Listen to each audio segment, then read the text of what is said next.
سلامونه وخت مو پخیر.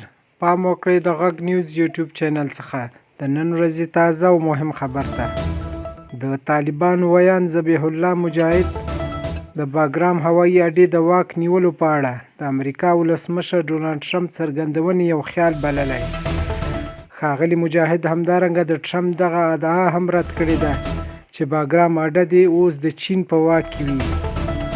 باګرام اډه د افغانستان په واک کې ده. داسې هیڅ هوکړه نشته چې د هغه پر اساس د امریکا یا چین ته ورکړل شي.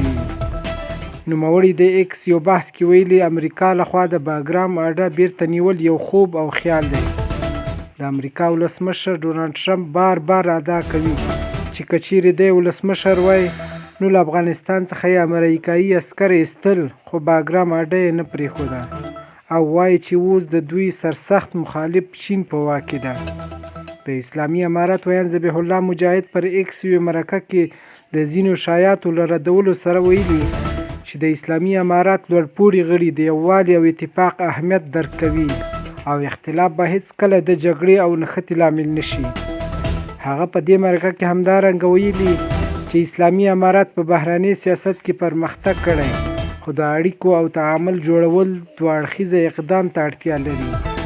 ښاغلي مجاهد همداراز منلي چې د بهرني سیاست په برخه کې ټول مسایل حل شوي نه دي، خو له شاوخوا 40 هیوادونو سره د اړیکو جوړول د اسلامي امارت د ښې ډیپلوماتیکې کارکردګۍ نښه ده.